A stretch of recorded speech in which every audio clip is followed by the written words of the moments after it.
Well, good afternoon, everyone, and happy Wednesday to all of you and yours. This is Common Sense Radio. It's the Allman Report on News Talk STL. Jamie Allman here with you and Ashton over there, and we are covering right now just the we're going to give you the basics once we get somebody on the ground there. We're looking at Newsmax, but they're always about 2 hours behind on anything significant, so we will get any kind of live reporting that we can get from Minneapolis, as there is a chaotic scene there in Minneapolis after an ICE agent shot a Minneapolis rioter, an insurrectionist, who attempted to run over the agents. And so the ICE agents shot her. So this is another FAFO moment, and that's just how it goes, and I'm surprised it hasn't happened sooner. But now you have, of course, Tim Walz and Jacob Frey, the mayor and the governor, who are probably happy this happened because you know how some people on the left are, as dark as they are and manipulative, and they will always take advantage of any kind of chaos or whatever to advance their original idea, and that is not to have ICE there. So, it's shocking that this hasn't happened yet, although we do remember in Dallas when somebody attacked the ICE facility there and offed a illegal alien. So that's how it happened. And so far, the good guys haven't suffered too much, except for, of course, the National Guard soldier who was murdered right before Thanksgiving in Washington, D.C. So far the good guys are ahead, and if it has to happen again, maybe that's just the way it is. But somewhere, somebody along the line is going to have to learn a lesson, and this woman apparently did. So the female rioter was shot dead as she attempted to run over federal agents in an attempt to kill them. The Department of Homeland Security called it an act of domestic terrorism. And, of course, everybody on the left will utilize this. It doesn't matter what the facts are. It's not going to matter what the facts are. You'll go to the Drudge Report. You'll go to CBS, ABC, NBC, and the woman will be positioned as a victim, and the ICE agents and the federal agents as as some kind of hero, and that's how it's all going to work. And it's interesting when you look at the left, and we'll probably hear from Chuck Schumer, and then they'll do a candlelight vigil just like they did yesterday for January 6th, which didn't actually work out very well for them. But this is going to become the cause celeb for the left today, as well as the Democrat Party, and they'll say, see, we told you so, and you need to get out, and that's how it's going to go. So we'll keep you up to date on this once Newsmax actually gets with it, and we actually have something of substance to be able to report to you from Minneapolis. Once they catch up with what actually is happening, we will bring you all those details once we get the details. But so far, we had the full statement from the Department of Homeland Security saying, today, ICE officers in Minneapolis were conducting targeted operations when rioters began blocking ICE officers, and one of these violent rioters weaponized her vehicle, attempting to run over our law enforcement officers in an attempt to kill them, an act of domestic terrorism. An ICE officer, fearing for his life, the lives of his fellow law enforcement, and the safety of the public, fired defensive shots. He used his training and saved his own life and that of his fellow officers. The alleged perpetrator was hit and is deceased. The ICE officers who were hurt are expected to make full recoveries. And, of course, we all know what the reality of this is, that this death is to be blamed on Jacob Fry and Tim Walz and the news media and everybody else who have put targets on the backs of the ICE agents and the federal agents who are conducting these operations. And so this death is not the fault of Donald Trump. It's not the fault of federal agents. It's the fault of Jacob Fry, Tim Walz, Chuck Schumer, and any other left-wing liberal Democrat who has been running their mouth about how dangerous these people are and everybody else. Let's throw in the mayor of Chicago there. But we all know who is to blame for this woman's death, but they will still attempt to try to make her some kind of victim or hero. These people who are going out to these facilities, and you've seen the video, they're violent people because that's what liberals resort to when they have nothing else to do.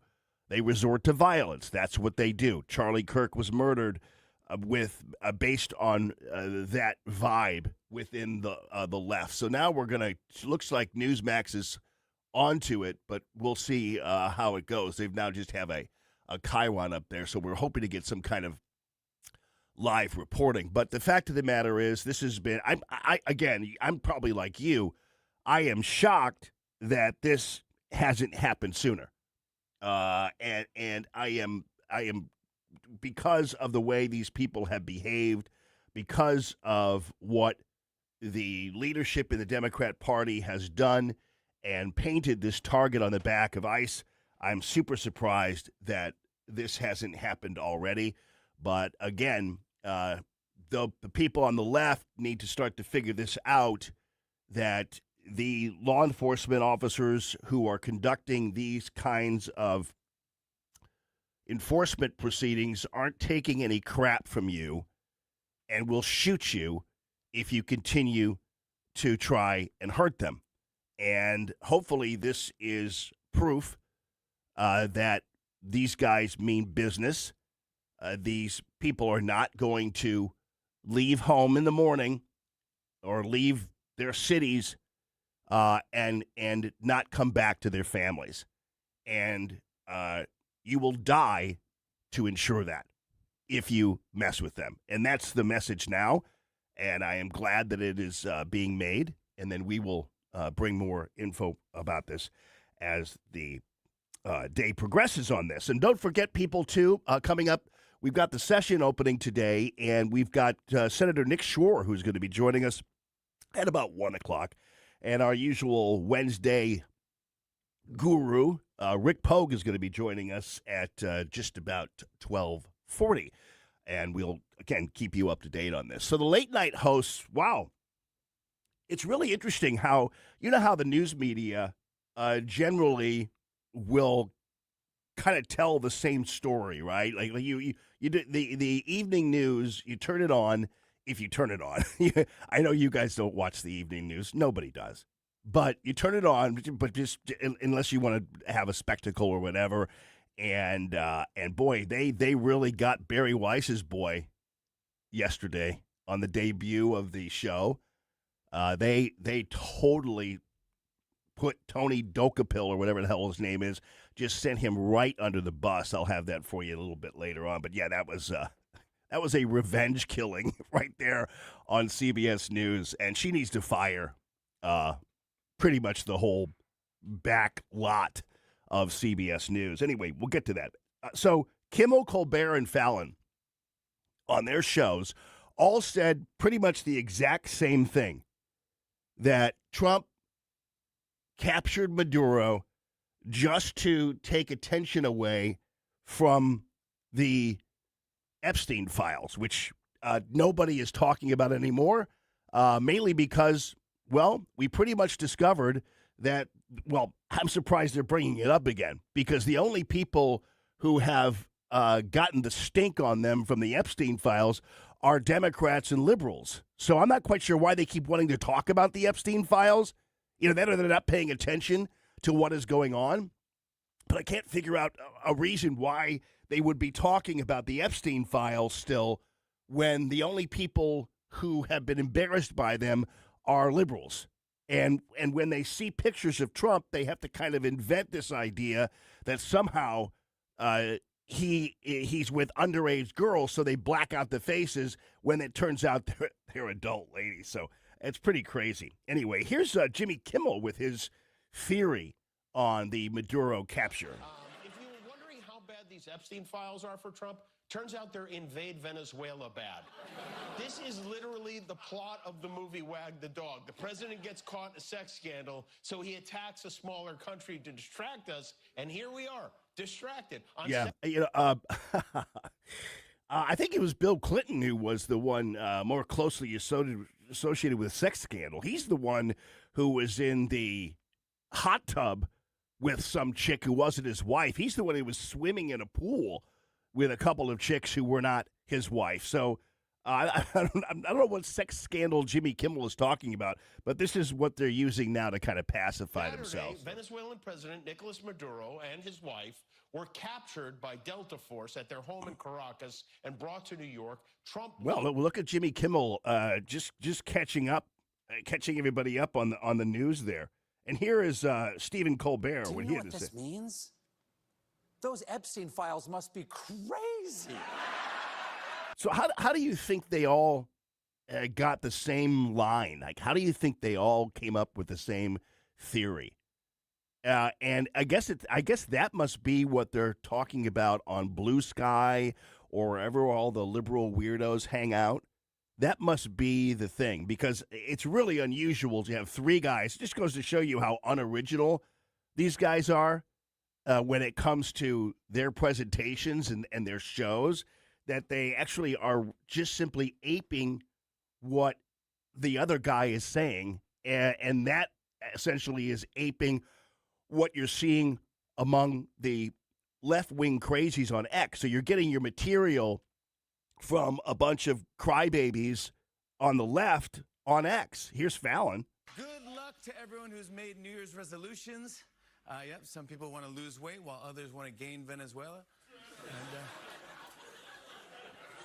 And, the big news from this weekend is that President Trump sent U.S. troops into Venezuela to capture the country's president, Nicolas Maduro. Yep, the news took everyone by surprise. When I heard there was an operation to extract a president, I just assumed Trump got stuck in his tanning bed. Little help, little help. Yeah, it turns out Trump's New Year's resolution was to distract everyone from the Epstein files. It was an odd weekend for 48 hours. Yeah, so that's what you're getting from, I mean, you've got three major late-night talk show hosts virtually saying the exact same thing. It's just crazy, baby. Oh, remember the chick who wanted to separate white people from their homes in New York?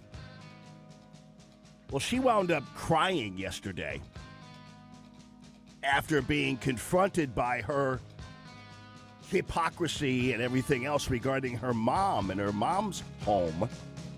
And you're going to love this story. This is another chest-beating left-winger who is winding up in a heap all of a sudden. And also, by the way, we have... I finally have that tape of President Trump, because I told you about this yesterday, when he was talking about how Melania was hazing him for dancing. It's pretty funny, and I'll have that for you, too. This is the Allman Report on News Talk STL, Common Sense Radio, and, of course, the 3 Martini Lunch.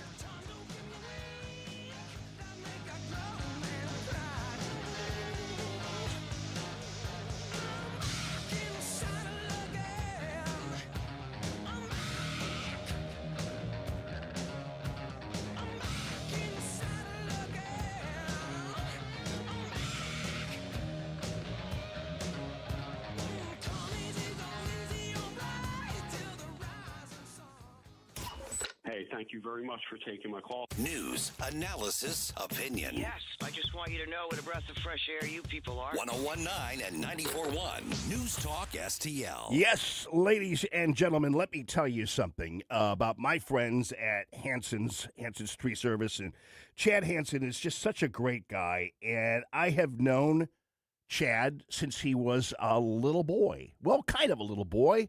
It's been going on about 20 years now. So he was probably about 12 or whatever when he was hanging out with the great Jeff Hansen, the late great Jeff Hansen. And it was so amazing to watch him grow.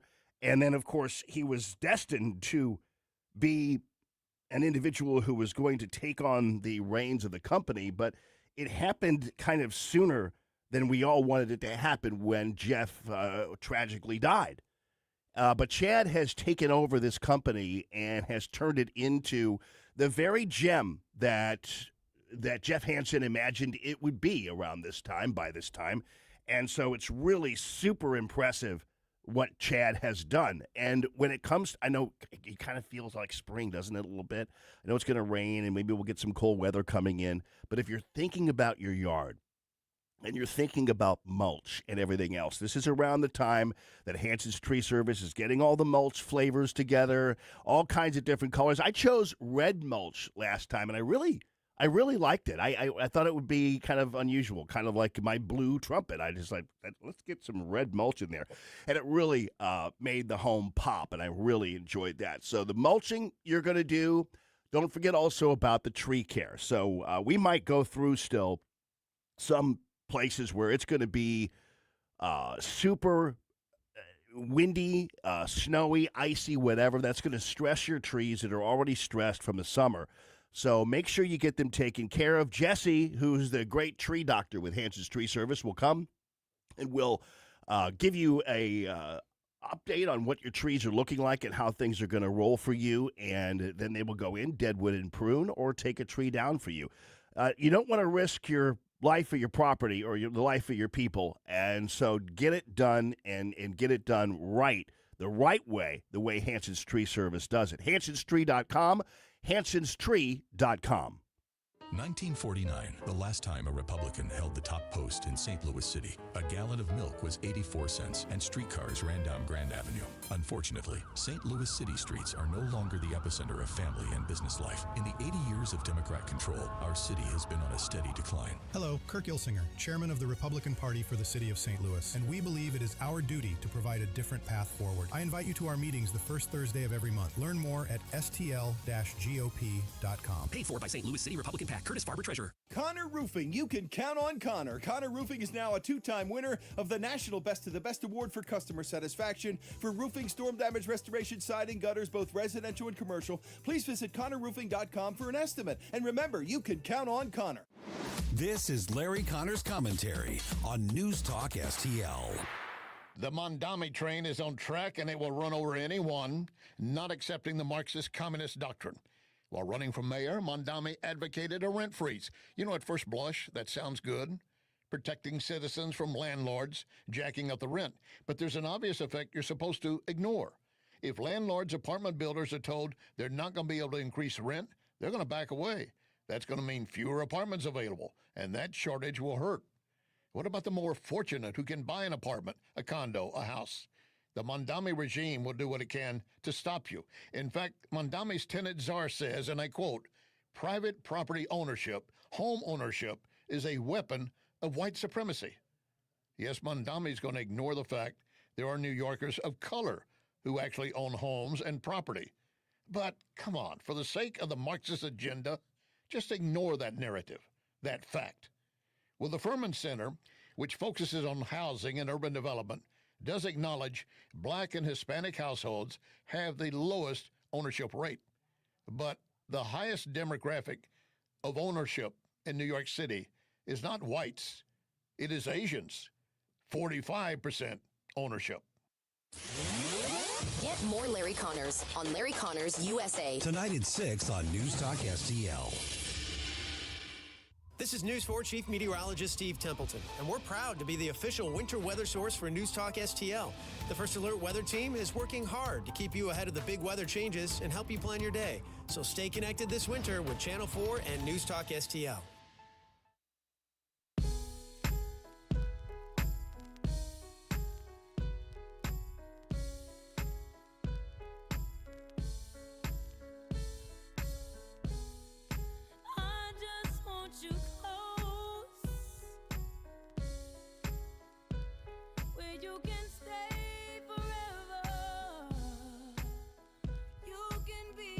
Good afternoon, everyone, and welcome to the Allman Report, News Talk STL. I'm having a hell of a time with this microphone because it keeps on moving around on me. I don't know what's happened with it, and I don't know how to fix it.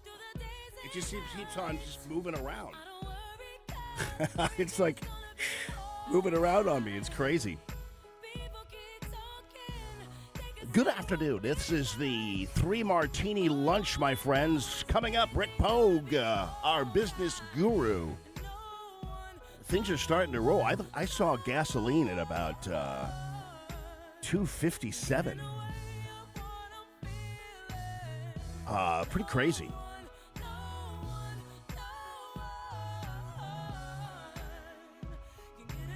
I think it's going to go even lower. We could do like a $2 a gallon or something. I don't know how the whole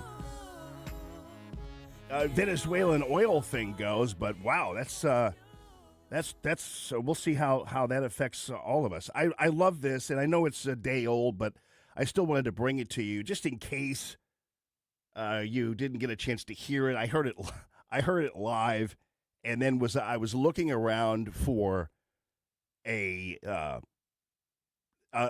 for some tape of it, whatever, and finally found it. But this was what stood out to me. Although it was really a great riff on the part of President Trump. I like it when he's doing these speeches, he'll just go in all kinds of different directions. And it's funny how people look at that as being some kind of meandering, what have you, and he's unstable. No, he just loves to talk. And if you don't love to hear him talk, then of course you're going to get upset about it and it's going to bother you, whatever. Before I get to that, though, let's go. Newsmax is finally caught up with the news and is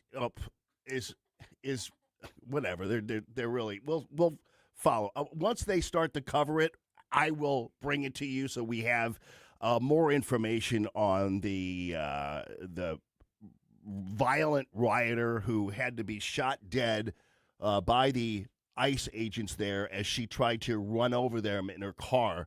I will have to tell you, though, it is interesting how, I see a lot of videos of these protesters and that kind of thing, and the most screechy, violent ones seem to be women.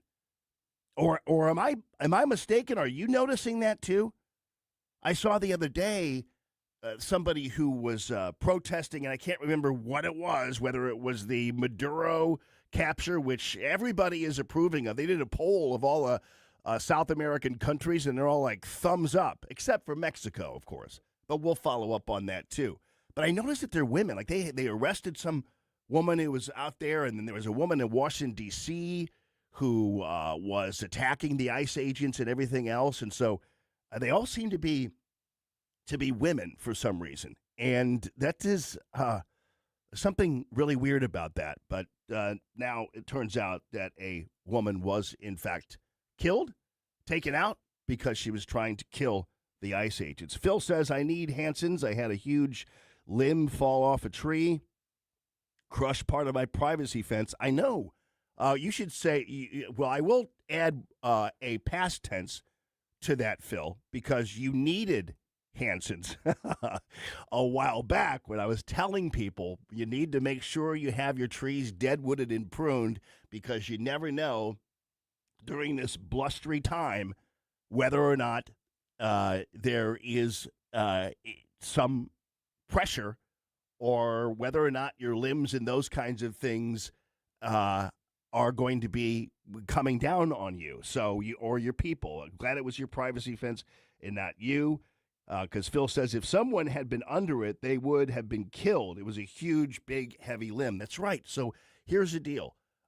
It's funny because the limbs, when you see them up in the tree, they don't look so menacing, But man, when you see, I've had this happen before. When you see a limb fall down and it's on the ground, and you try to pick it up or whatever, you're like, man, gee whiz, this is like picking up a dead horse or something. It's really unbelievable how really, truly heavy duty these limbs are, and you don't really sometimes know it until they're coming down and crushing your car, or in this case, Phil's fence, or what have you. So thanks for the chance to shout out Hanson's again, because it is It is really super important, and I had them take down a dead tree a while back. I think it was in the it was before the storms we had in May, but but nonetheless, it was really a problem. And if we have another one of those, it's going to be bad. So I just want to get that out. Hanson'sTree.com. All right, here is President Trump talking about Melania and dancing. And you see, I want to be more, but I have somebody watching. I want to be more effusive. I want to really, yeah. But she gets it. So wait, basically, President Trump is talking about how he's dancing like a trans weightlifter. So he's pushing his hands up in the air, you know, and well, yeah. Hey, Phil, I know you're in Pensacola, but what you could do is I could have Hanson's refer you to a company they know probably in Pensacola because they get around, you know. Those tree people all kind of hang out together. So anyway, President Trump is imitating like he says, a trans weightlifter when he's dancing. And you all know he puts his arms up and stuff like that. And apparently Melania really doesn't like it. Like she says you shouldn't be doing this, you know. Drops the thing, walks off the stage crying. Her mother's crying, her father's crying. Guy gets up. He said, "Have you lifted before?" A little bit. Yeah, so anyway, he goes on, but this is his bit. She gets up, and they put a little tiny thing like this, little tiny. And my wife, by the way, my wife hates when I do this. She said, you know, she's a very classy person, right? She said, "It's so unpresidential." I said, "But I did become president." She hates when I dance. I said, "Everybody wants me to dance." "Darling, it's not presidential." She actually said, "Could you imagine FDR dancing?" She said that to me. And I said, there's a long history that perhaps she doesn't know. Because he was an elegant fellow, even as a Democrat, right? He was the attack by Japan, you know, he was quite elegant. But he wouldn't be doing this. But nor would too many others. But she says, "Darling, please, the weightlifting is terrible." And I have to say this, the dancing they really like. She said, "They don't like it, they're just being nice to you." I said, "That's not right. The place goes crazy. They're screaming, 'Dance, please.'" But the weightlifting, but no, the girl gets up. Yeah, so anyway, he goes in and then starts to imitate the whole the weightlifting thing when he puts his hands up. So I don't know. I like it when he does that. It's really kind of funny. But Melania apparently does not like it. And so, hey, all right. I was talking about that poll of Venezuela's neighbors, and it's really interesting because so far it looks like everybody in Venezuela loves what happened to Maduro. Everybody does. There's not one Venezuelan that has been, well, with the exception of some of his henchmen, maybe, but there's not one Venezuelan who has expressed any kind of anger over what happened to Maduro, because they all know the life they've been living under Maduro. They all know what that was all about. And so you see all the videos from Venezuela. You don't really see them too much in the mainstream media. And of course, the left just ignores it all, as do the Democrats, who, by the way, as we all know, call Trump a dictator, but really in the end, they're defending a dictator. So it's pretty crazy. And I'm amazed how out of touch they can be. And this is also a measure of how out of touch they can be. So Interactive Polls, an organization, did a poll of the what would be the net approval of the detention of Nicolas Maduro by the U.S. in Latin America.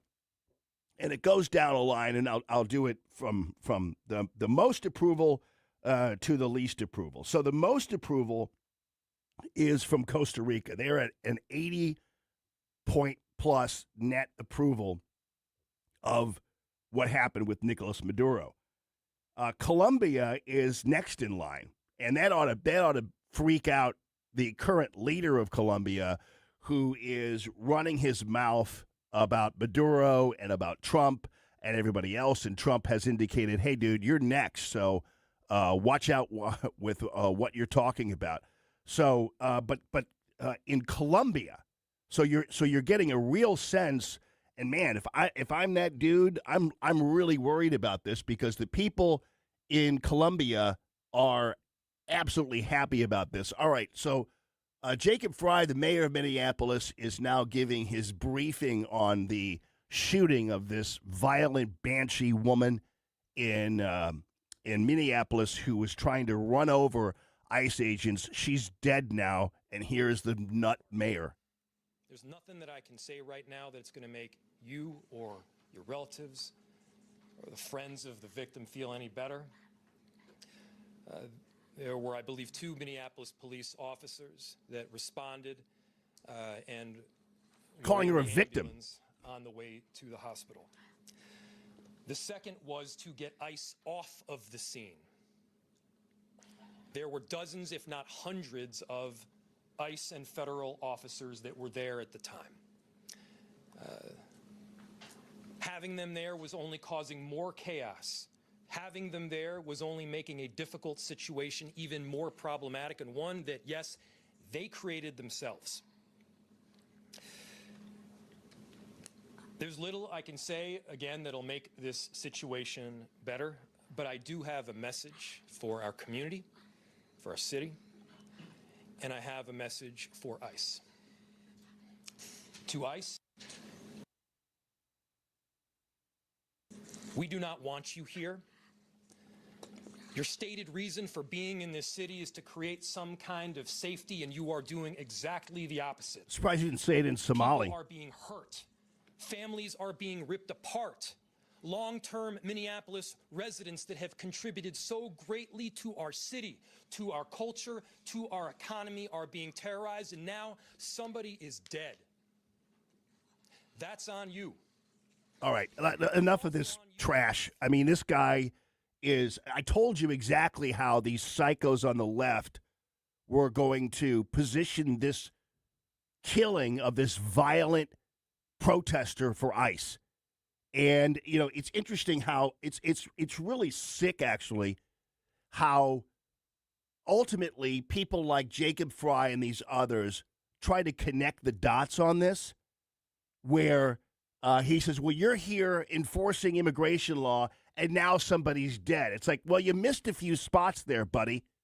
You missed the part where the woman is trying to run over the ICE agents. You glossed over that part, which is exactly what I told you these people were going to do. And, man, I'll tell you, at some point, I've talked about this, and this is let's do the Civil War. I mean, let's do it. Because you know why? Because you know what will happen is this gives an opportunity for us to treat these people like the North treated the Confederacy and run their asses out of this country once and for all. And destroy them once and for all. Maybe this is the war we need. I don't know. Maybe it's the war we need.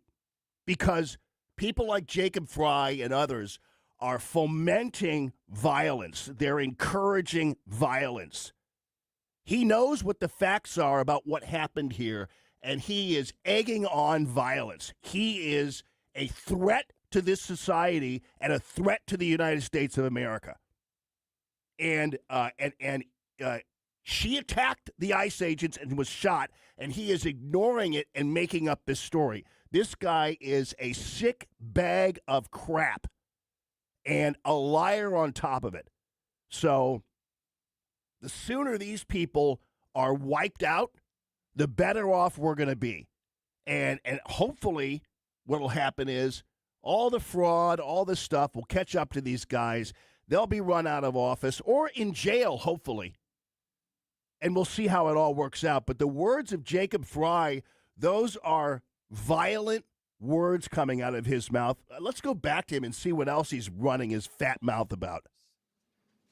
It's for people who have lived here for 80 years. It is for new immigrants who have made this city a better place. Yeah, he's a piece of trash. And here's the problem is that this woman was trying to kill the ICE agents, probably thanks to the rhetoric of Jacob Fry and Tim Walz and everybody in the media and everybody else. And Jacob Fry has to know this woman is dead, not because of ICE, but because of people like him.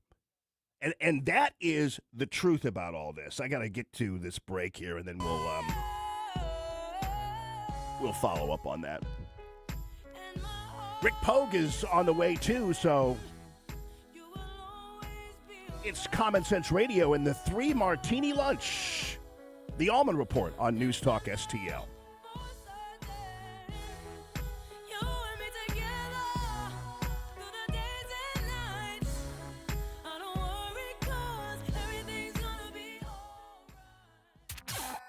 News Talk STL. First thing in the morning and pretty much all day. Live and local. 101.9 and 94.1. News Talk STL. Ladies and gentlemen, my friend Noel Buckingham, what a great guy. And he has a great business. It's called Buckingham Pest Control. And I have used Buckingham Pest Control at my home, and Buckingham Pest Control has supported my show for going on about 20 years now. I mean, off and on, depending on how things are going. So Noel Buckingham, Buckingham Pest Control is back, and he's back with a brand new vibe here, people, and it is called Tap Insulation. So he does pest control and insulation, but this insulation itself, it has a pest control agent in it, which is pretty cool.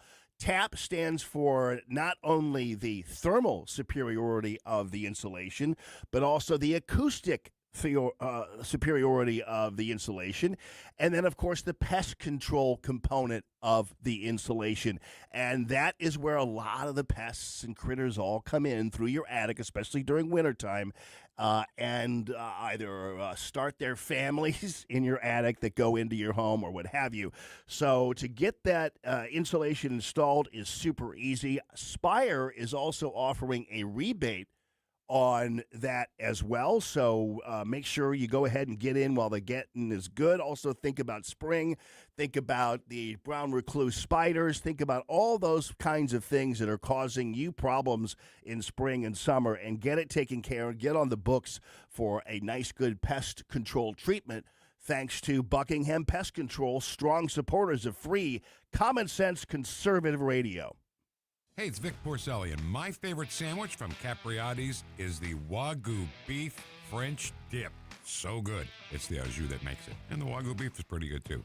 I love Capriati's, and you will, too. On Manchester at McKnight in Rock Hill. Tim Jones and Chris Arps in the afternoon. Speaking to David Stokes, Director of Municipal Policy at the Show Me Institute, tell Chris and I about Waymo, these robo-taxis. That is pretty obvious, that these cars are much safer than human-driven cars. And much like I like horses, I like humans. Dave, my God, man, they're killing cats. I'm not an expert, but I do believe in the history of America that probably some human driving a car has also run over a cat. Tim Jones and Chris Arps, weekdays at 4 on News Talk STL. Ladies and gentlemen, Gemini Wealth Group waiting for you, waiting to give you that permission slip to retire. Yes, indeed. That is what we talk about. So you can go ahead with your portfolio, your 401k, whatever it is, your pension even, what have you. And you can go ahead, even if you are still employed, and this is what happens, is a lot of people go into Gemini Wealth Group, and they love that paycheck, and they are thinking, I don't know, I still like the paycheck, but I want to retire.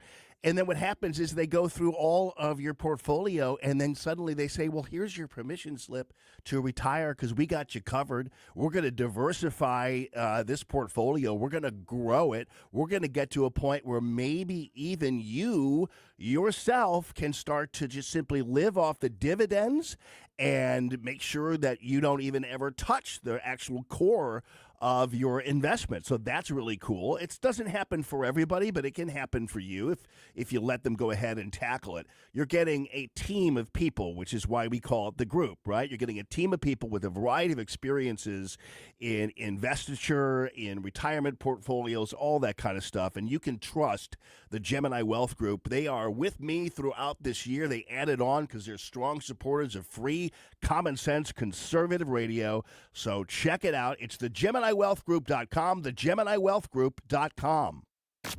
On the next Larry Connors USA. Today's story behind the story, almost 30 American children kidnapped and buried alive. Larry Connors USA. Now weeknights 6 until 8 on News Talk STL. They tried to make me go to rehab. I said no, no, no. Yes, I've been black, but when I come back, no, no, no.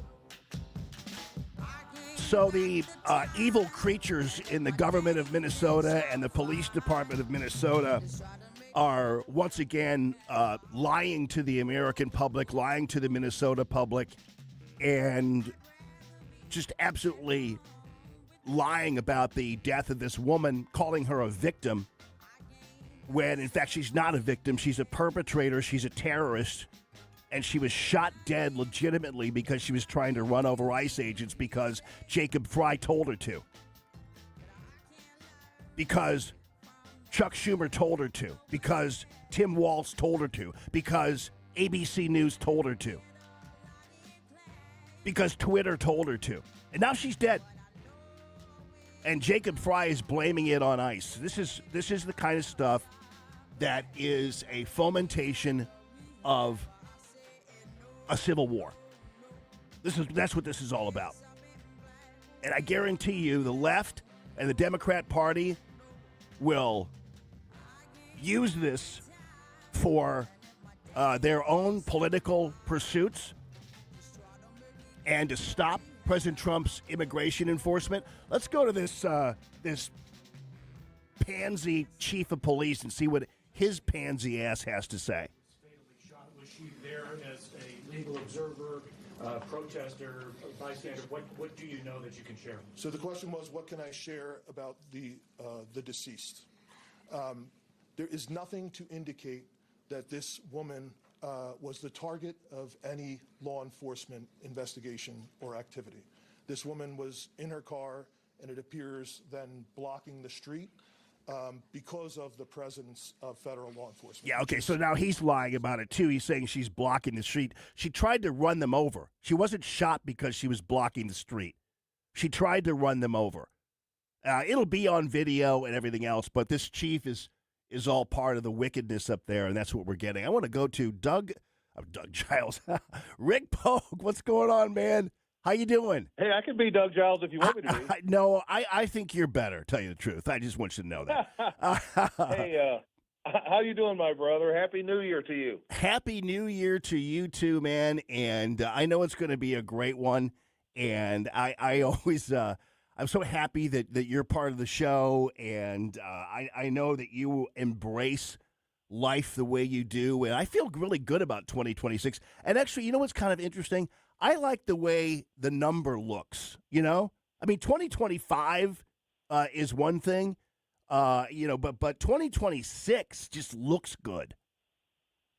Yes, I agree 100%. Well, we laid all the groundwork for the rocket ship, the economic rocket ship to launch again here in 2026. We did all that work in 2025, and that's what people don't understand. That kind of thing doesn't happen overnight. You know, look what's going on. I think I predicted 50,000 on the Dow by the end of the year. Well, I'm going to be off by a week. Yeah. Too. So I'll take as much credit for that as I can get. But I still believe we're going to see $2 gallon gas, and not just dip to $2 and then go back up to $2.50. I think we're going to see it by sometime during this year, probably by the end of the first half of this year, we're going to see solid $2 per gallon gas as a regular price. You know, oil's down in the mid 50s. All the things that need to happen to grow or to fuel the economic engine of any capitalist society, Donald Trump is doing in spite of what the left is doing. So it's a beautiful thing to see. Yeah, it is. I mean, I was just saying. I think I drove by one place where I thought I saw gas at $2.57 a gallon. I was like, wow, Yeah, that's crazy. Yeah, I think up here, Sam's or somewhere up here, I heard on the radio this morning, it has it at 240 something up Oh, here wow. in St. Charles. So yeah, I mean it's coming. It takes a while, it 10 cents at a time, but we will get there. And I have to ask, I was listening to your prior segment. Did I hear that Jacob Fry, the mayor, actually say that the people there are contributing to the economy? That's kind of ballsy to say. I wonder if he's referring to the really successful daycares they have there. Oh yeah, no, these people are really. I mean, I normally don't really get to the point where I think somebody is inherently evil, but these people are pretty evil, dude. Jacob Fry is an evil man, and he is a liar. I want somebody. I want Tim Walz and Jacob Fry to go to prison is what I want, because I know that they have been trafficking in these illegals and these refugees and creating basically a system by which they all took advantage of all of the public utilities, all of the public checks and everything else. And you realize that once they start taking public money, they're automatically registered to vote. Yeah. Yeah, I heard that. So that's insane. Oh, it is. I know. This is a scandal.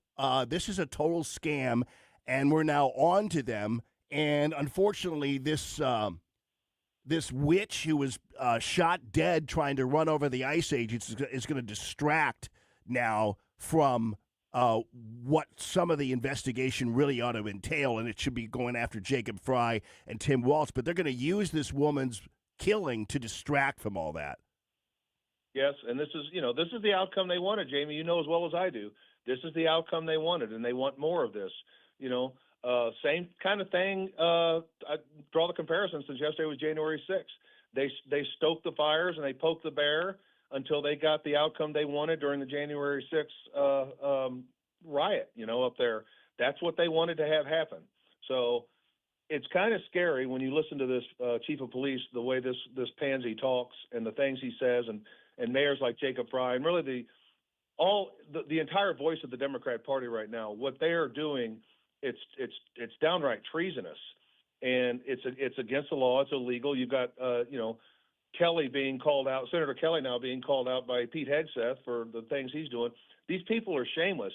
TDS is actually becoming a dangerous condition, for the rest of American society, because they're teaching people and they're telling people not to fear law enforcement. All these ICE agents, God bless them, are trying to enforce our laws that are on the books. They're being sent there to just do their job, and they're being denied hotel room space by Hilton and to be fair to Hilton, other hotels, I'm sure. They're having rocks thrown at them. They're having the roads blocked. People trying to run over them now. And, I don't blame them for shooting back. They should probably, that's the other thing. A lot of them wait till their lives are almost, in imminent, like too late. Oh, yeah. to defend themselves because of political correctness, right? Yeah. They don't want to be perceived as being, mean or doing the wrong thing. So they're in a really tough spot, and I really feel for these people. Well, and you have to know, Rick, too, that they probably have orders from on high. They're like, people, do not discharge your weapon unless you absolutely have to. Don't shoot somebody, because they know what's at stake here. They know exactly the problem if somebody actually gets shot to death is that it's going to be exploited by the left and everything else. So I'm sure that they have to wait until it's absolutely imminent that they might be killed.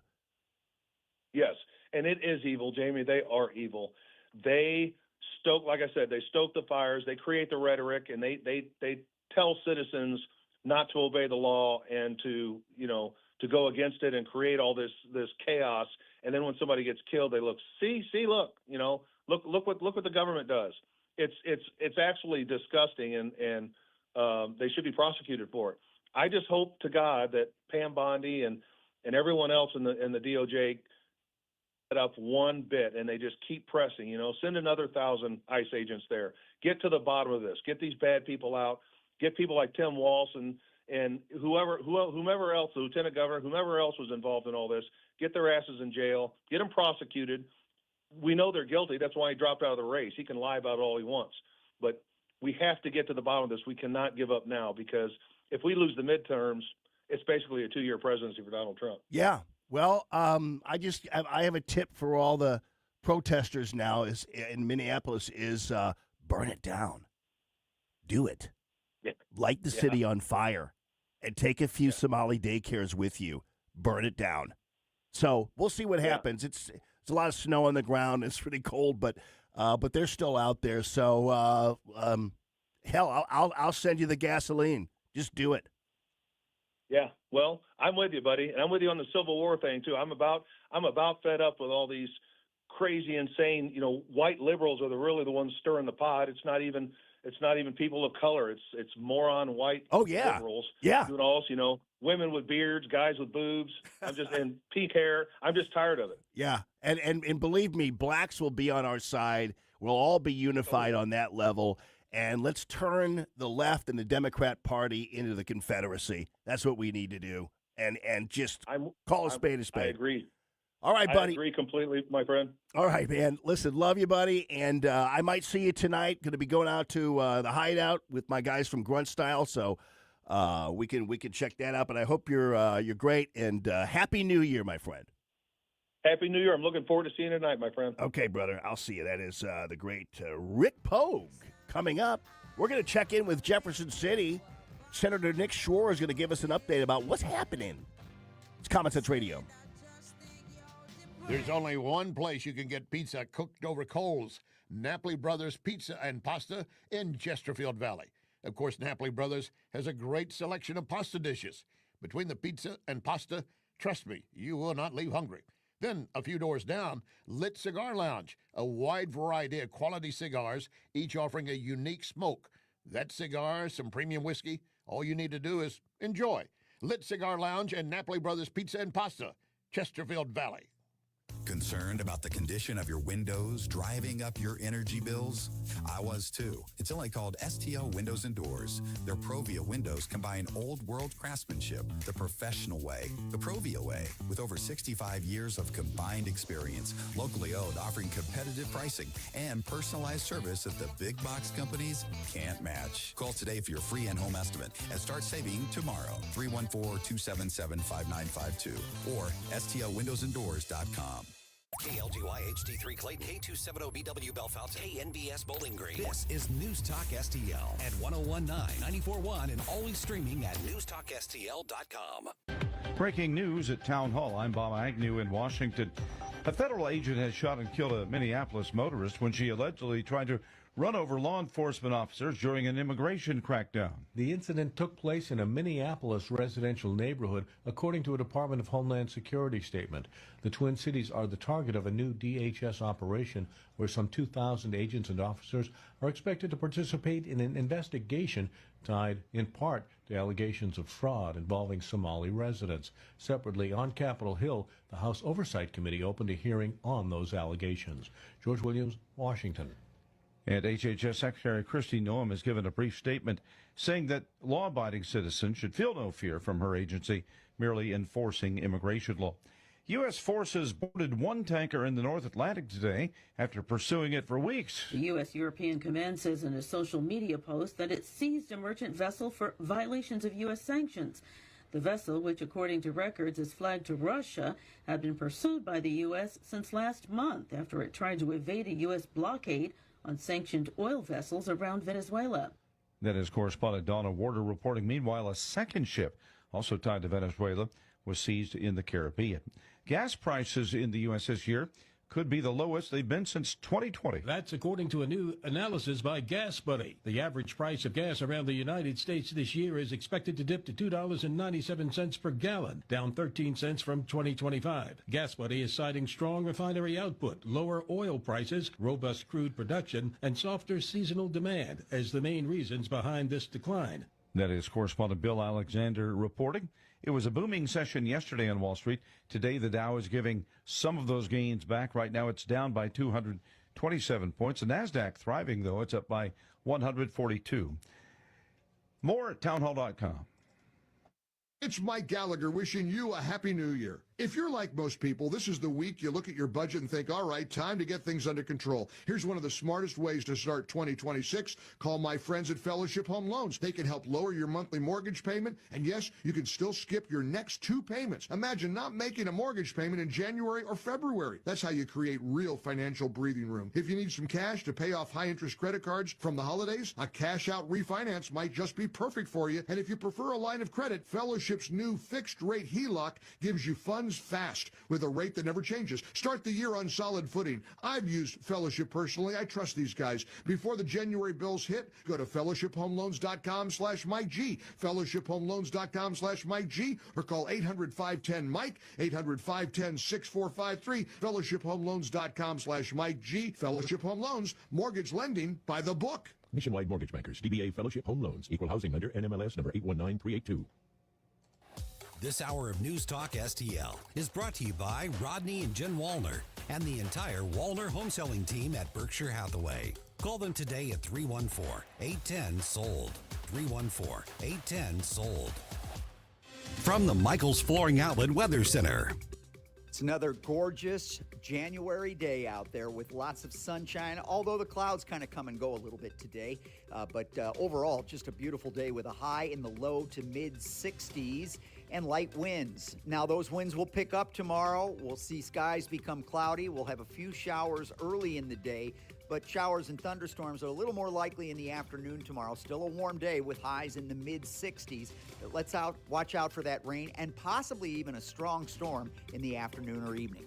I'm First Alert meteorologist Kent Earhart. Is your retirement income at risk if you or your spouse needs nursing home or in-home care? Hi, I'm Eric Robert, Director of Investments with the ClearPath Wealth Management Group at Stifel and host of On the Money, Saturday mornings at 9 on News Talk STL 1019. The cost of long-term care is one of the biggest risks in retirement planning. For many retirees, a single nursing home stay can cause a significant reduction in assets that can permanently reduce your retirement income. Fortunately, there are affordable and flexible options available today that can help you manage the cost of long-term care. Our team can help you address the risks relevant to your retirement, including long-term care. To schedule your free retirement plan consultation, go to clearpathinvesting.com. That's clearpathinvesting.com, or call us at 636-695-2650. That's clearpathinvesting.com or 636-695-2650. Stifel Nicholas and Company Incorporated, member SIPC and NYSE. Streaming TV is where it's at. It's not about cutting the cord anymore. That's old news. It's all about your customized TV options. With the best and cheapest high-speed internet and your own TV subscriptions, we've got your dream TV lineup. Between wired and satellite internet and TV,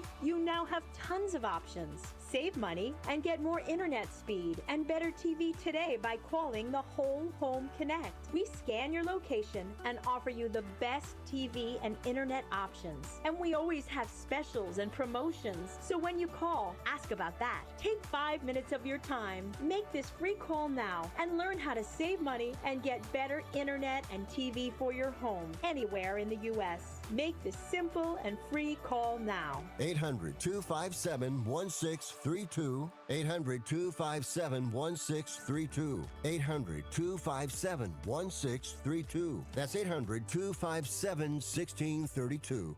You should know that when I endorse Wellington Environmental, it's because I believe and know they will do you right. Wellington takes pride in providing homeowners and businesses whatever they need. You need some dustless blasting? They will take care of that. You need some mold remediation? They can do that. They take pride in training their team to perform multiple services and having the equipment ready to get jobs finished. That's important to you. You make just one call, and you call a company that's been around for more than 35 years with more than 45 technicians in the field. Most of you know finding good workers, then having them show up on time could be difficult. Not for Wellington Environmental. They're there at the designated time, ready to go. Check them out to see what they could do for you. Dustless blasting or anything else you need. Wellington Environmental, 314-644-4930. 314-644-4930. Be well with Wellington. If you have a phone, you have a radio. Download the all-new News Talk STL app. Love the all-new News Talk STL app. And listen anytime, anywhere.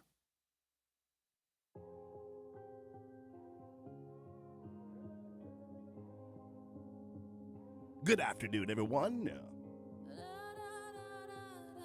This is Common Sense Radio. It's the Allman Report on News Talk STL. Jamie Allman here, and Ashton over there. I like this Pink song better. I like Pink.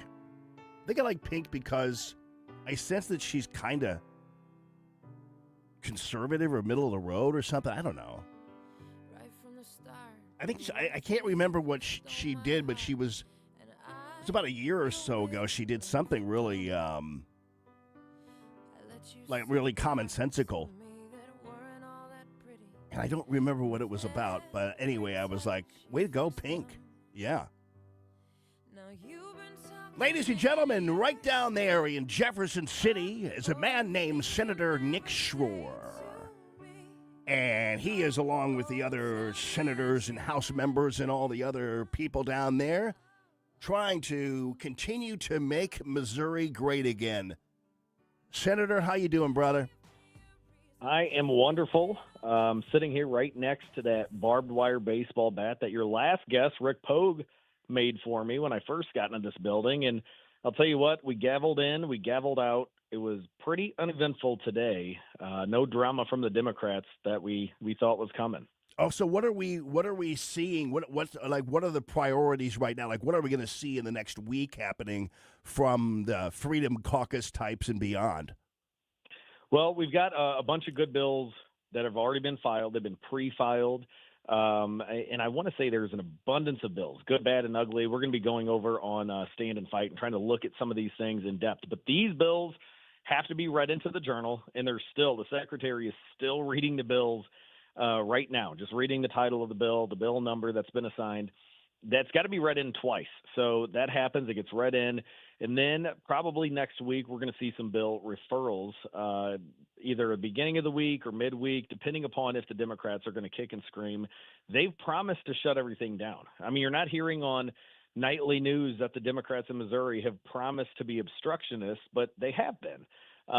So if they make true on that and they start filibustering, that could prevent, at least on the Senate side, these bills getting to committee. Bills like election reform, bills like juvenile crime reform, bills like getting rid of the income tax, getting rid of personal property tax. These are all things that the Freedom Caucus has stood behind. We've got a list of priorities that we put out on our Facebook page. But it seems like the House is going to move according to plan.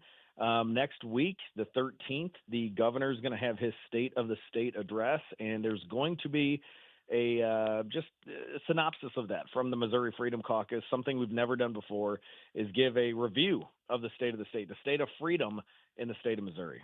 Yeah, well, that's great. And, I'm really so glad that the juvenile justice reform is still happening. I know it was hot there for a while when we discovered just all these holes in this system and the juvenile point system in order to keep people overnight or in jail, whatever. And I'm so glad that's going to be still part of things and that we didn't forget about that.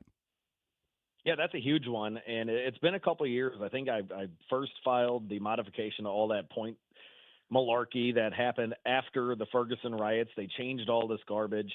And a lot of the juvenile officers and the juvenile court system, some of them are using that as just kind of a guide on deciding how to keep these kids. Some of them are sticking to it. Some of them are applying their own interpretation, and that's where we get these kids that are catch and release. They're back out on the streets. They're committing more heinous crimes night in, and they've been emboldened by this lack of a justice system that we have. So the coalition behind that, we've got police chiefs from St. Charles County, a lot of friends in St. Charles County that have seen that crime spreading from St. Louis County, St. Louis City into our neck of the woods out in Senate District 2. And it's a huge priority for even the governor. We spent some time with the governor talking to him with law enforcement about this. Look, we're just creating stronger, crazier criminals by slapping them, not even slapping them on the wrist, putting them back out on the streets and letting them commit more crime. So it is a huge issue that we finally have the governor on board, law enforcement, and I think you're going to probably see some Democrats that even have faith in the justice system, in the juvenile court system, and they acknowledge that these kids aren't even getting the resources that the system is designed to help them. And put them on the right track. So that's something, it's a priority of mine, priority of the Freedom Caucus, and a priority of the governor's as well. Yeah, no doubt. So what do you think the chances are in terms of the income tax issue? I know that it won't be completely and totally wiped out, and would have to be to a certain degree gradual, I guess, just because of some of the current liabilities that the government has. But still, what do you think the chances of any kind of significant reform are there, buddy?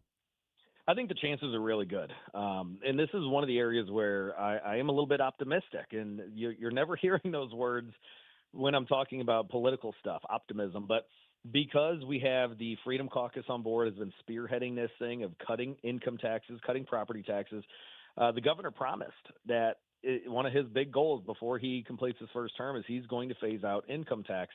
Now, the question is, how are we going to do it? There's about a million ways to skin that cat. There's good ways to do it. There's bad ways to do it. There's ways that all of the experts are saying, okay, well, it hasn't been tried, but if you do it this way, it's not going to bankrupt your state, and it's actually going to promote more revenue by attracting more businesses and more tourism and more people to move to your state. So the governor has said he's going to lay out his plan. He was on this morning on the Mike Ferguson show, pretty good interview, where he said not only are we going to cut taxes, we're going to cut spending. And that's something that we've been asking for and fighting for the Missouri Freedom Caucus for many years now. So his plan is going to be unveiled on the 13th with his State of the State. We're going to have our rebuttal, and not necessarily a rebuttal, but a synopsis looking through his plan to cut income tax. But you're hearing from the speaker in the Missouri House, the leadership in the Missouri Senate, that Missourians are taxed enough already. And again, we're glad to hear this. We just want to see it actually happen. So I think the action plan is, once he unveils his plan, there's a number of bills. I've got a bill that would phase out the income tax. It wouldn't raise any other taxes. It would just phase out the income tax, and it would be dependent upon the growth of our general revenue when we do things like cutting spending, regulatory reform, school choice that are attracting more people to our state that we've seen working in Tennessee and Florida and Texas and other great Republican states. Yeah, well, when it comes to some of what the governor is doing, I know that when he had his State of the State address, it was one thing, and he seemed to be speaking out of both sides of his mouth. On the one hand, he was looking for income tax cuts and all this kind of thing. On the other hand, he was also suggesting more spending, which you really can't have. That doesn't match up mathematically. Well, when he did his interview today, I talked to some of the members of his staff and said, look, we absolutely have to cut spending.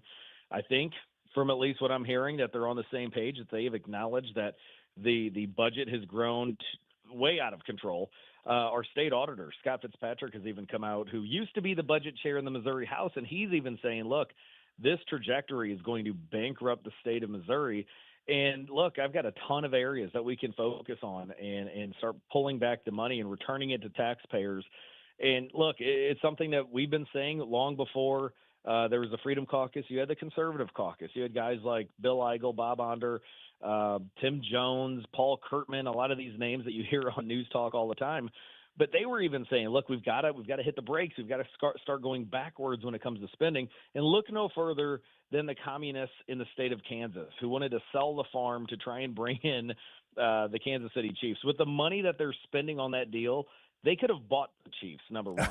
Yeah. So look at how they cut taxes a number of years ago. They did it the wrong way. They cut taxes but kept spending like bandits. So look no further than Kansas on how not to do it. We need to cut taxes. We need to cut spending. We need to cut regulation and promote more entrepreneurs, more job growth, more guys like Rick Pogue. If you're going to cut some taxes and make it easier for him to start building these businesses, that's more money for that's generating for the state of Missouri. So there's a hell of a lot of ways to make up what the soft Republicans say is, how are we going to make up that revenue? How are we going to make up all the money that the government should have in their coffers? No. That's the people's money, number one. I hate that argument. But if you want to talk about getting more revenue generated for the state, that's the way to do it. Cut spending, open up the regulations, and make it easier for job creators to do what they do best. Yeah, no doubt about it. And I guess in terms of, I know that we've got the majority there, even though some Republicans are a little more wishy-washy than others. But what is the mood of the Democrat Party down there? I mean, I feel like with the exception of a few nuts down there, that the Democrat Party seems to be, in terms of, they don't seem to be fire-breathing left-wing crazies, unless I'm missing something. So do they just kind of all vote along the same party line, or do Republicans get some cooperation from them? How does that work? Well, it's very interesting. I was talking to Mike offline today, Mike Ferguson, who was down here at the Capitol. There's a rift with the Democrat Party, at least in the Missouri Senate. And a couple weeks ago, there was almost this overturning of their minority leader, and they had a caucus, and there was this big uprising that and I would say that there is the AOC, Cori Bush wing of the Missouri Democrat Party. And then there's another wing that's like, yeah, we're going to disagree on abortion and guns and a couple other things. But for the most part, yeah, we can work with you and try to find some deals there. Those two factions clashed. From what I understand, all of the rumor mill down here is that there was one Democrat that was trying to promote that uprising of, all right, let's get us back on track. Let's get new leadership. And then that person flipped, which is now causing some infighting within the Democrat Party. So that's something to keep your eye on. If the Democrats aren't holding true to their promise of, yeah, we're going to be obstructionists, something's going on, whether it's they've seen the light and they know that they're not winning any elections in the state of Missouri with that attitude, and they need some sensical reforms to policing or law enforcement rather than defunding the police. Yeah, let's look at some other avenues. So I don't know. I really don't know what to expect other than chaos with the Democrat Party. But, yeah, there is some infighting, and I think there are some Democrats that are rising up saying, hey, let's go back to the party of JFK, and they're getting shouted down by some of those that are saying, no, let's go the route of Mamdani and Alexandria Ocasio-Cortez and Bernie Sanders. Right. I've seen a couple of those. And as it relates to the Freedom Caucus, so a few of the usual rhino suspects are back, and still in the Senate, and so hopefully what'll happen is we'll have a changed makeup of the Republican side of the legislature down the line with some primaries and things like that. So do you expect a lot of opposition from some of the weaker Republicans? Yeah, I think there, depending upon the issues, I think there will still be that opposition. There are some individuals that are in purple areas, and if you just look at their voting records, you would assume that they were a Democrat, but they've got an R behind their name. And I think you're still, when it comes to school choice, when it comes to property tax cuts and getting rid of personal property tax, you're still going to see some of those Republicans that are voting like and sounding like Democrats. However, and this is a key piece, we now have Governor Kehoe who's spearheading some of those issues. We saw with school choice, a lot of the Republicans that were voting against school choice are now suddenly following the lead of Governor Kehoe. And the 7-1 map, I was the first one standing up trying to get a 7-1 map redrawn back in 2022. And a lot of those Republicans who voted against it and tried to kill it, guess what? As soon as Governor Kehoe and Trump came to town saying we've got to prioritize this thing, they fell in line. So I think it depends on the issue. I still think the people of Missouri want fighters. They want people that are coming down here to Jefferson City to fight the status quo, to actually make true on those campaign promises of school choice, cutting taxes, returning the power back to the people. So as long as we've got leadership in the Missouri House, the Missouri Senate, the Freedom Caucus, I think as long as we're sounding the horn, you're going to see fewer and quieter Republicans that are opposing our priorities. Yeah, that's true. And one more thing, Senator Nick Schroer, the personal property tax. I know we've talked about the income tax, and I know Bill Eigel was big on that last time around. It didn't happen. Will there be finally some reform on the personal property tax? There was an interim committee over the summer in the Missouri House that was focusing on this. They were going around the state talking to people about property tax, personal property, and real property reforms. And the stories that were shared, it's ridiculous. It's ridiculous that Missouri is one of and it might be the only state that has both real property and personal property taxation, which I believe is unconstitutional. I have a bill that would go to the voters. I know Bill Eigel spent many years trying to thread the needle and phase it out over a couple years to 70 years and trying to bend over backwards to work with everybody. Look, I'm going to make it simple. I've got a joint resolution. If passed by the Senate and the Missouri House, it would go to the voters. And it's quite simple. By 2028, we're just phasing it out. We're getting rid of it altogether. It's unconstitutional. We're deeming it unconstitutional, and no jurisdiction will be able to institute personal property taxation.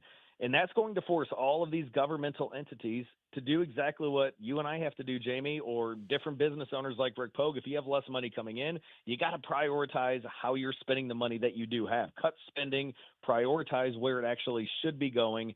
And that's the conversation that we need to have. All of this rigmarole of, okay, well, let's get cutesy with the language and phase it out over 150 years so our grandkids might be able to enjoy their property without paying rent to the king. No, let's help the people right now, get rid of it, and that our elected officials, they're going to be tasked with figuring out how to spend their money wiser. Well, why does it have to go to the voters? Why can't you guys do it?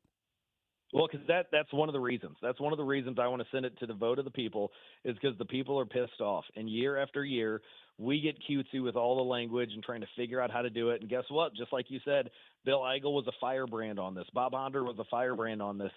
And unfortunately, the people here in this building couldn't get it done. They couldn't get it to the governor's desk.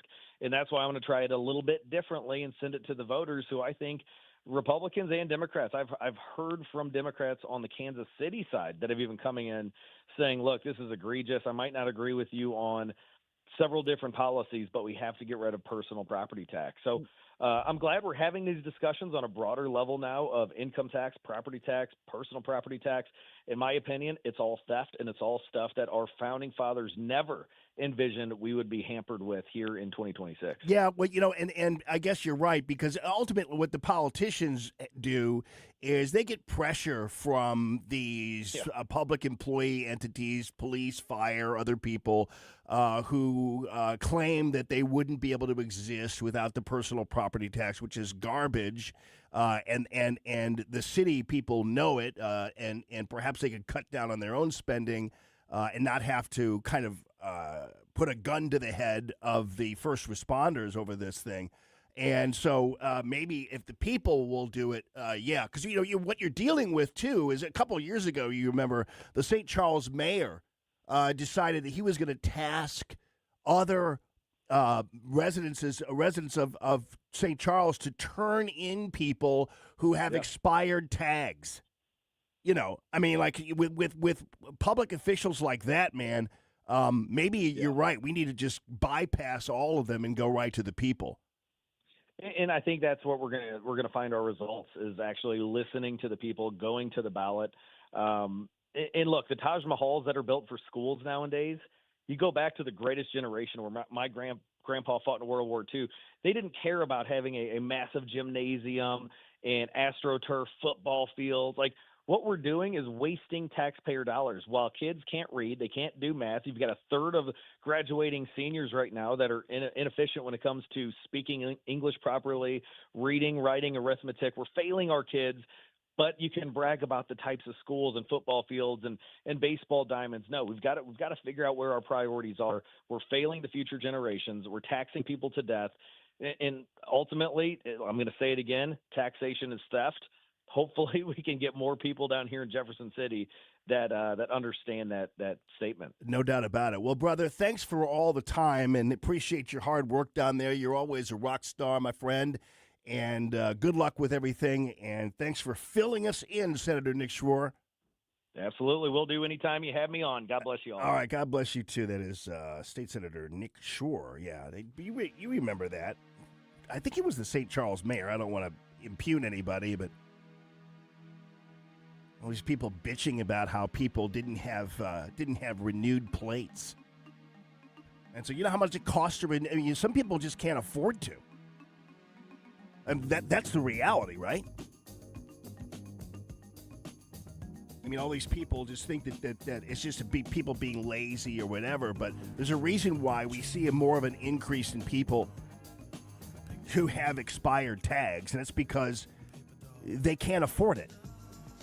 Or maybe don't want to afford it. I don't know. But you know what I'm talking about, though. Some people are just ne'er-do-wells. I get all that. But some people can't afford it because of the incredible cost to license your car. And tag your car. Renew your plates, all that other nonsense. I mean, why do we renew our plates anyway? Why do we have to pay the government to drive our cars? Where does that come from? I mean, I understand we have to have license plates. I get it. You know, but we have to all, because we're a bunch of serfs and we allowed ourselves to become serfs, march to the government offices just for the privilege of being able to drive unmolested through the streets of St. Louis. Really unbelievable.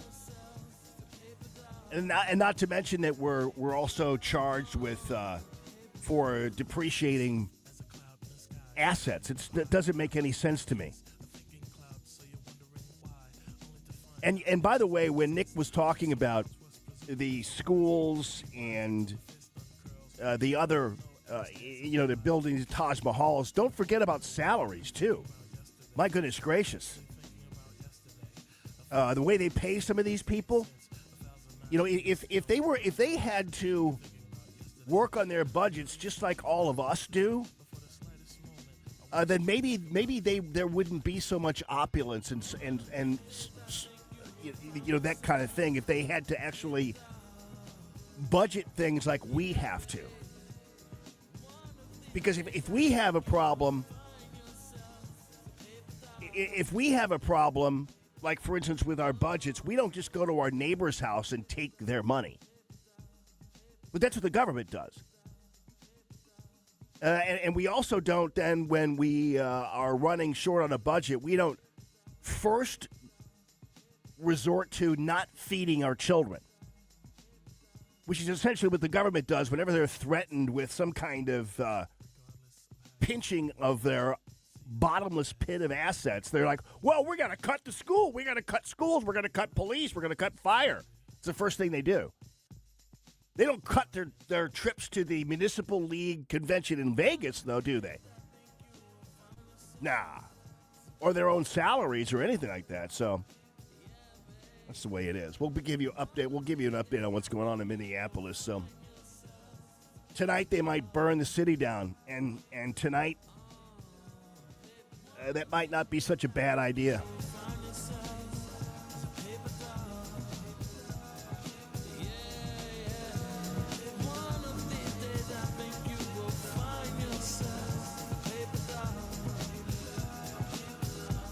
I think we should be able to have a civil conversation. The news and talk that matters to St. Louis. This conversation has completely made me crazy. This is complete insanity.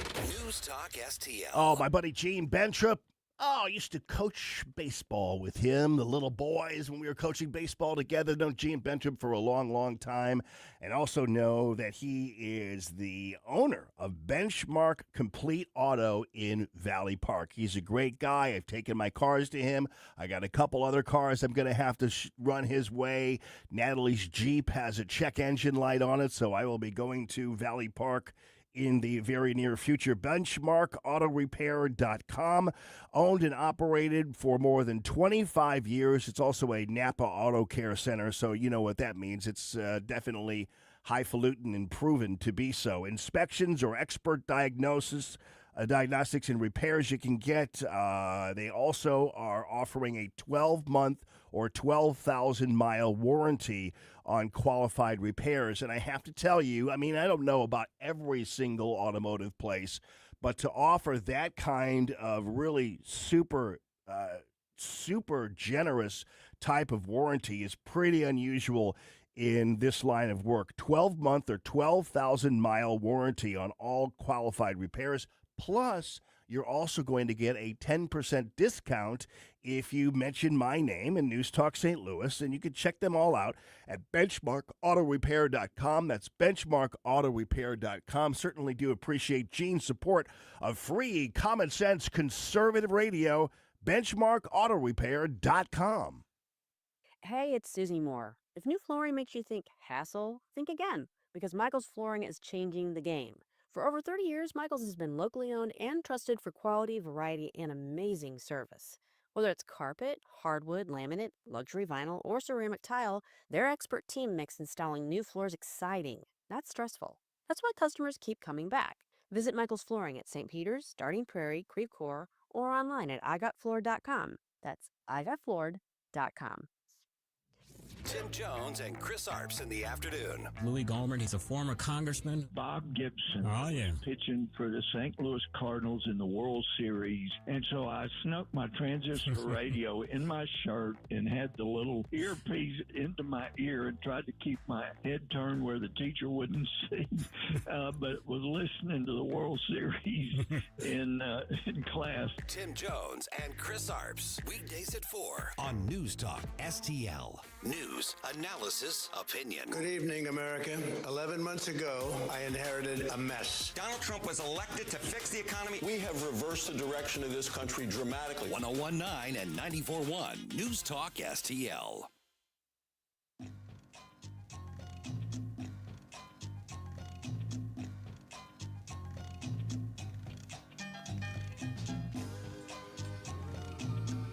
Good afternoon, everyone, and happy Wednesday to all of you and yours. It's Common Sense Radio. Jamie Allman here with you, Ashlyn over there. 3 Martini lunch, people.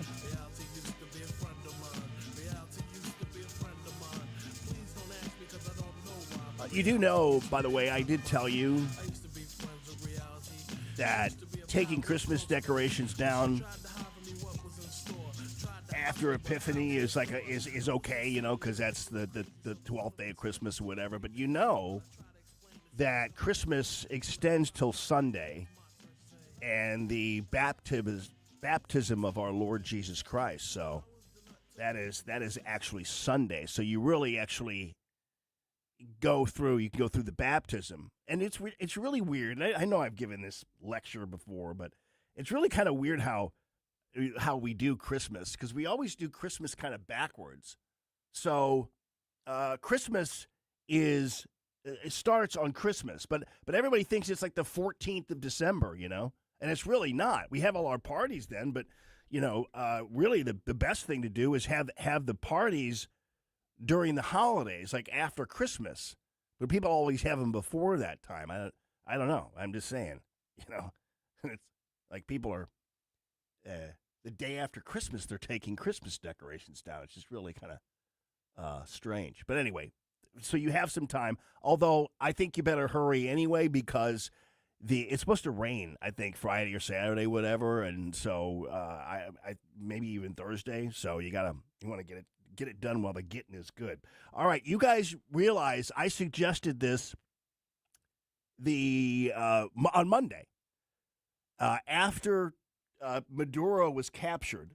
I suggested that the Trump administration should be the ones to collect the Biden administration's $25 million reward, because it was $25 million for information leading to the arrest and or conviction of Nicolas Maduro. So, you know, absolutely, they earn that, and maybe even the CIA plant they had in the Maduro government ought to get a little bit of that money too. But I'm surprised President Trump, you know how scrappy he is, you know, sometimes, and how jocular he is. I'm surprised he hasn't suggested that, you know, because he's the kind of guy that would do that. I ought to take the reward is what I ought to do. So he should. And then once he gets the reward, he needs to spend it on curtains for the ballroom. Just to make everybody really, really angry. All right, we're following up on this killing, the FAFO killing of this banshee up there in Minneapolis, who decided it was a good idea to try to run over ICE agents with her car And the ICE agents said that it was not a good idea and shot her dead. So, or one of the ICE agents did. And keep in mind that this shooting happened with, keep in mind, these guys have been attacked physically a lot. And you have to understand that between the people like the evil people like Jacob Fry and Tim Walz and members of the news media who have put the targets on the backs of the ICE agents and federal agents, they're obviously responsible for this and for her death. But the fact of the matter is, the agents, there is a reason why this hasn't happened already. Because the agents actually have been involved in a lot of physical confrontations with these individuals who are protesting, and they haven't shot them. They've used maybe some physical force. They've used some pepper spray or rubber bullets or whatever it happens to be sometimes.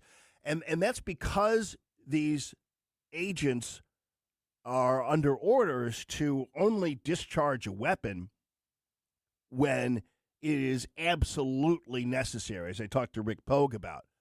And so you have to imagine that this must have been a fairly heady type of confrontation for an ICE officer to discharge their weapon and kill somebody. This beast must have been really serious about running these guys over because unless I am glossing over something, but the reality is these guys basically almost have to get shot at before they discharge their weapons. So this must have been a pretty bad thing. So we will follow up on that, and I'm sure Tony will have some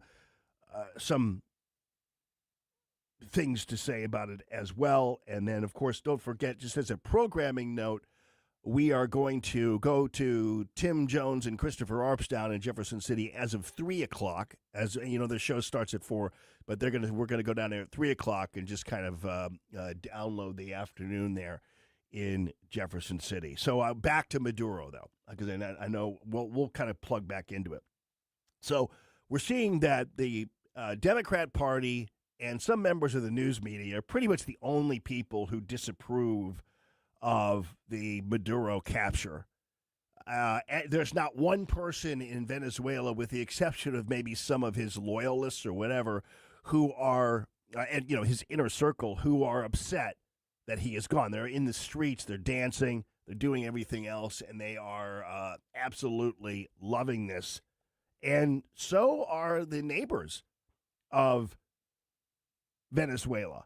There was a poll done by a group called Interactive Polls, and it was gauging the net approval of the detention of Nicolas Maduro by the U.S. in Latin America. And so these are the countries from most approval to least approval on the list. So Costa Rica has a plus 80 approval rating of the Nicolas Maduro capture. Costa Rica does. And you know what's curious is Colombia is second on the list with 67. So that's obviously a majority. And that it cannot be good news for the president of Colombia, who is seen as kind of a Maduro light, like a trafficker, and President Trump has kind of targeted him in some of his comments about drug running and things like that. And so the fact that the people of Colombia have a net approval of the arrest of Maduro is good news for us and for South America in general, and really bad news for the drug trafficking leadership of Colombia. So that might be a pretense to maybe move on the Colombian guy too, but we'll see. Peru is number 3 with 63, plus 63. Chile is plus 62. Panama is plus 59. Argentina is plus 30. Ecuador is plus 24. Uruguay is plus 19. And Mexico is last on the list, as you can imagine, with only a plus 1. So it drastically dives down to plus 1 because obviously the Mexican people just like, because they've been part of the trafficking too, in terms of their leadership and everything else. So it's no surprise that that Mexico is last on the list in terms of the approval of the Maduro pickup. So,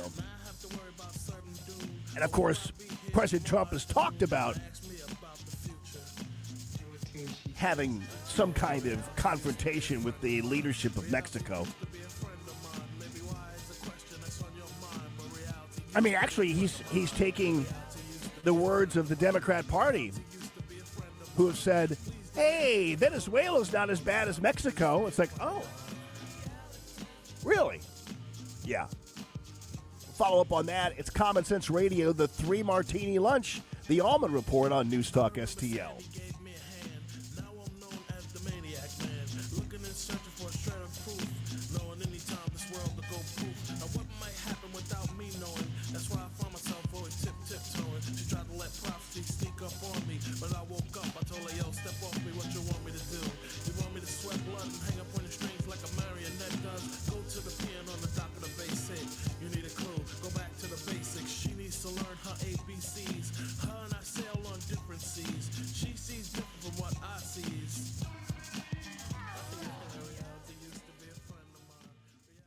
If you find yourself feeling out of place in the world, it's comforting to know conservative values haven't been abandoned everywhere. Thanks for being my voice in all this. This is News Talk STL. There are people out there that feel the way that I feel and say what I say. Welcome home. Ladies and gentlemen, let me tell you something about my friend Bud Starr and Starr's Liquor and Food. It's right there on Big Bend. It's virtually kind of right down the street from me. And I love him. And I love it because not only of the variety of liquor he has, and just, any whiskeys you want, any gins you want, tequilas, you name it. His wine selection is outstanding. And I've often been with Bud where I'm like, hey, I'm looking for this wine, whatever. And he's like, take the $14 one. You don't have to buy the $40 wine. This $14 one is amazing. And so he's not going to try to upsell you on things because he knows the wine. He loves getting certain wines in that are less expensive but just as great as some of the more expensive wines. And so he's really good at being able to kind of put that to your attention. So it's really great. Now, here's the thing, though, about Starr's. The food. They have fresh fish flown in pretty much every single day. So you want grouper, you want red snapper, you want all the fresh fish you want to find, halibut, all that kind of stuff. That is right there at Starr's. You want any kind of olive configuration you want for your appetizers, whatever, they've got those as well. A lot of great gourmet foods as well as the standard ones. So let's say you want some club soda, but you don't want to do the Vess. You want to do some other fancier club soda. He's got that too. The cracker selection, everything else. And I have to direct your attention also to the amazing trout dip. And I don't know whether you ever had trout dip, but this is fresh trout dip at Starr's. So when you guys are planning some kind of weekend gathering, some kind of party, whatever it happens to be, make sure your destination is Starr's, where you can buy any kind of liquor and pretty much any kind of gourmet food you could possibly want there. Of course, he has a beer selection too, a really great beer selection. I'm talking about just beyond some of the domestic beers and that kind of thing. Bud's a great guy, and to his credit, of course, he's supporting free common sense conservative radio. Keep in mind, his dad was Oliver Starr, who was the editor of the Globe Democrat, which was our conservative newspaper back in the day. Globe Democrat in the morning, Post-Dispatch in the afternoon. So Bud has a long history of common sense here. And nothing can be more common sense than all that Stars has. Right there on Big Bend, it's Stars spelled S-T-A-R-R-S.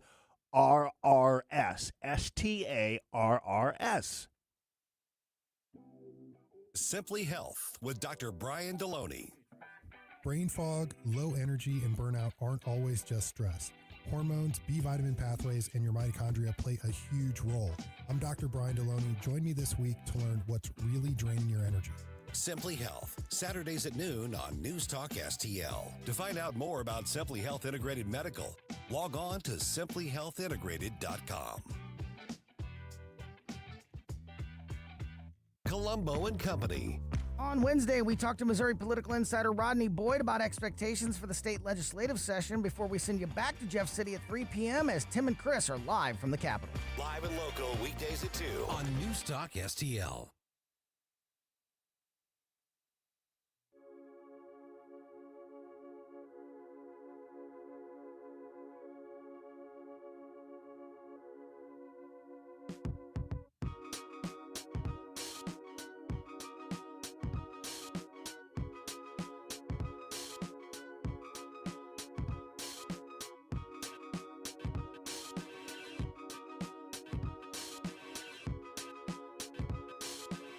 Good afternoon, everyone. It's Common Sense Radio. Jamie Allman here with you, Ashton over there. Happy Wednesday on the 3 Martini lunch, people. Barry Weiss has a lot more work to do there at CBS. And actually, it's one thing to be biased, you know what I mean, in your news reporting and everything else. But when you start messing with the on-air product, I mean technically and performance-wise, you need to be fired. You need to be fired for bias too. But you screw up something for your, like Barry Weiss's star guy, you need to be canned. And that's what happened on CBS Evening News yesterday with the debut of the Tony Duckapel thing.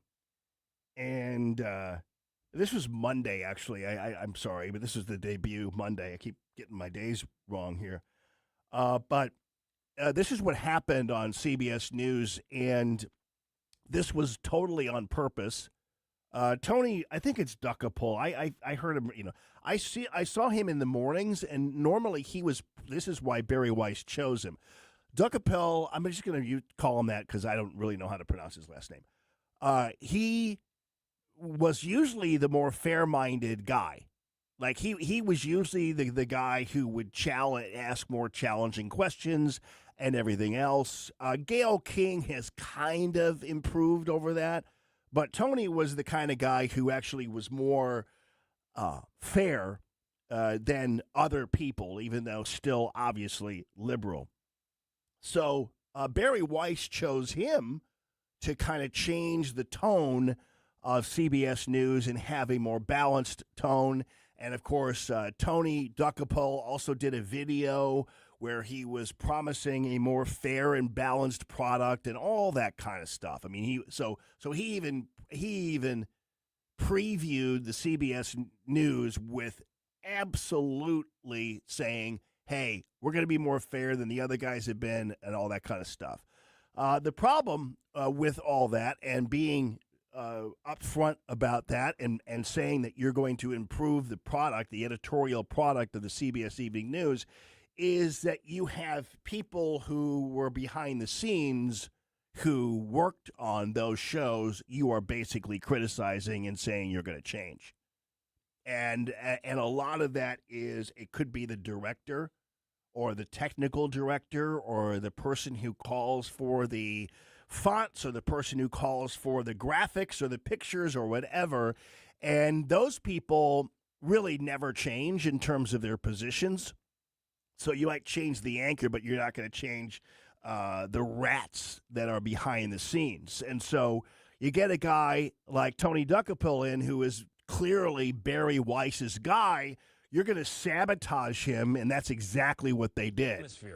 With Maduro now out, that base of power and influence could be out too. All right, to other news, as you just heard from Jill. Well, to other news now, to Governor Walz. No, we're going to do Mark Kelly. First day, big problems here.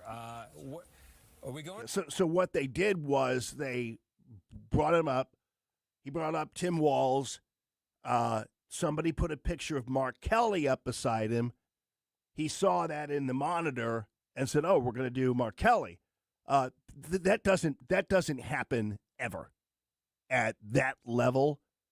That kind of technical problem like that never happens. It never happens. In fact, I doubt you've ever seen it happen. Sometimes it will, like if you go to a live shot or something and they have some technical problems, that kind of thing. But at this level in broadcasting, you never see this. I mean, hell, you hardly even see it at the local level in broadcasting. So this never happens. To Kelly here, or are we going to go to Jonah Kaplan?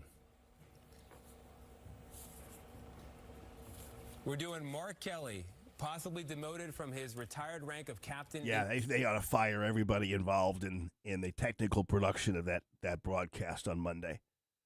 That never happens, and in order for it to happen, you have to do it on purpose.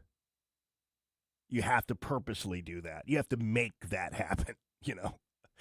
So they screwed Barry Weiss's guy, and that's just how it is. All right, so getting word to this is the year anniversary of the Palisades fire, and let me. I mean, do all liberals do is steal? I mean, really. I mean, between all the fraud that we're seeing out there in Minnesota and beyond, everything that's going on around the country with fraud and fake this, we saw in Georgia how they had 15,000 or so illegal votes and everything else. Is that all liberals know how to do? Is cheat and steal and siphon and redirect? The House Judiciary Committee is now saying in a report that the fire aid relief money that was raised after the Palisades and the Eden fire last year went to a bunch of liberal causes and not connecting at all to aiding any of the fire victims. So this report details how fire aid was diverted with charitable donations to left-wing projects that focused on the well-being of illegal aliens. They paid some dude as a podcaster. They paid the guy who was going to talk about the fire, and that money went there. They paid for voter participation efforts for Native Americans. The money went to political advocacy groups, consultant fees, and salaries and bonuses for liberal nonprofits. And $500,000 in donations were used to cover administrative costs at various nonprofit organizations. That means salaries. So people were enriching themselves off of this donated money. And it was they were paying staff stipends, included $64,000 to this Pasadena Rosebud Academy and $34,000 to this public school. I mean, it's really unbelievable what these individuals did with this money, but none of it seemingly went at all to the actual fire victims. And once the money was raised, all these liberal siphons just came out of nowhere and sucked up the money. I mean, I'm telling you what, hopefully this is another situation where I think you and me are getting a little frustrated because we keep on hearing about the fraud, but seeing nothing really done about it. We do know that Department of Homeland Security, in the wake of the Somali daycare fraud and the home care fraud and everything else, they did descend on Minneapolis in the search of that, which is why ultimately there might have been more officers there, and then ultimately this beast was shot to death because she tried to run over one of them with her car. And so, but still, we want to see people arrested. We want to see, I think Tim Walz is in deep trouble based on some of the information coming out of the committee hearing today, including some surveillance of some of his activities. So there's a lot more, and probably will be a lot more by tomorrow. And we'll see what happens to Minneapolis, but it could be burned down by the time this show airs tomorrow. We shall see. Ashton, thank you so much. Coming up, ladies and gentlemen, it's Tony Colombo and Company. Have a rest of your blessed day. Larry Connors here, welcoming Tom Shaw Realtors. Nearly 100 years helping folks buy, sell acreage, homes, horse property. Call Tom, 636-4